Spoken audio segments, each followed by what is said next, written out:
नमस्कार।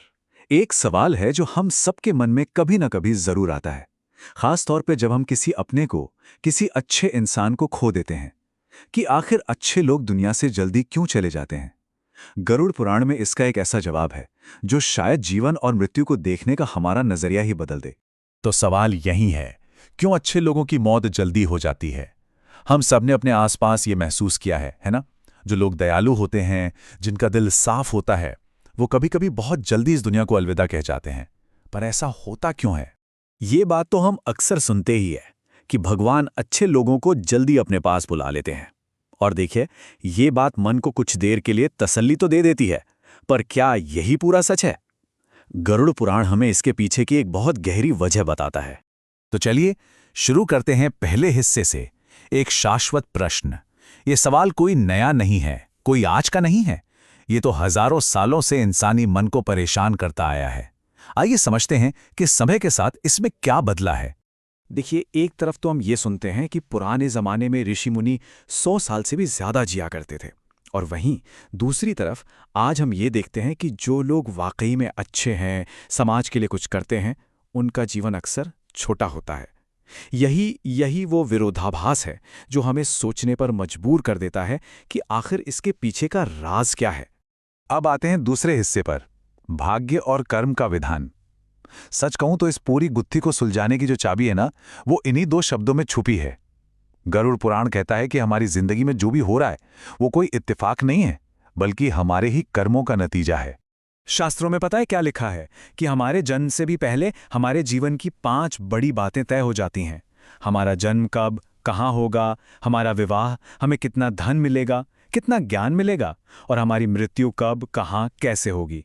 ये सब कुछ हमारे कर्मों के आधार पर पहले से ही लिखा जा चुका है। इसका मतलब साफ है, हमारी उम्र भी हमारे कर्मों से ही बंधी है।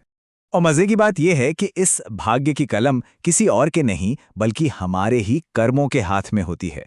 अच्छे कर्म एक खूबसूरत किस्मत लिखते हैं और बुरे कर्म दुर्भाग्य। अब जरा सोचिए, अगर किसी पुण्य आत्मा का इस धरती पर आने का मकसद पूरा हो गया है तो उससे यहाँ और कष्ट भोगने के लिए क्यों रोका जाएगा? वहीं दूसरी तरफ बुरे कर्मों का हिसाब चुकाने के लिए एक लंबा और दर्द से भरा जीवन मिलता है। ये पुरानी कहावत, जितनी चाबी भरी राम ने उतना चले खिलौना, बिल्कुल इसी सच को तो बताती है। हमारी सांसों की डोर हमारे ही कर्मों से बंधी है। जब किसी नेक आत्मा का इस दुनिया में काम पूरा हो जाता है तो उसे और यहाँ रुकने की जरूरत नहीं होती, उसे वापस बुला लिया जाता है। अब आते हैं तीसरे हिस्से पर, मृत्युलोक का सत्य।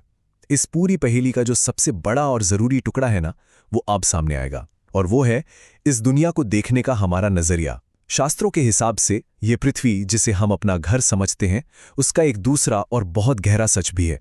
शास्त्रों के अनुसार ये पृथ्वी कोई स्वर्ग या कोई रिजॉर्ट नहीं है, इसे मृत्यु लोक कहा गया है।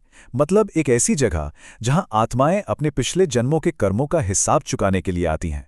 यहां जन्म लेना कोई इनाम नहीं है, बल्कि अपने कर्मों को भोगने का एक मौका है। इस बात की गहराई को समझने के लिए जरा ये सोचिए, पुरानी कथाओं में जब कोई ऋषि किसी देवता से बहुत ज्यादा नाराज हो जाते थे तो वो उन्हें क्या श्राप देते थे? वो उन्हें पृथ्वी पर मनुष्य के रूप में जन्म लेने का श्राप देते थे।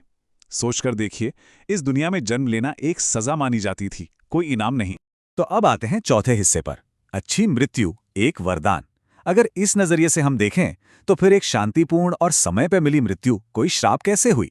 वो तो एक वरदान हुई, किसी के अच्छे कर्मों का सबसे बड़ा फल। दोनों में फर्क देखिए, जमीन आसमान का फर्क है। एक पुण्य आत्मा को शांति से भरी विदाई मिलती है, जिसे लेने देवदूत आते हैं। उसका छोटा जीवन ये पक्का करता है कि उसे इस दुख भरे मृत्यु लोक में ज्यादा समय न बिताना पड़े। वहीं दूसरी ओर पापी आत्मा को एक लंबा और कष्टों से भरा जीवन मिलता है, ताकि वो अपने एक एक कर्म का पूरा फल यहीं भोग सके। इस दर्द का अंदाजा लगाना भी नामुमकिन है।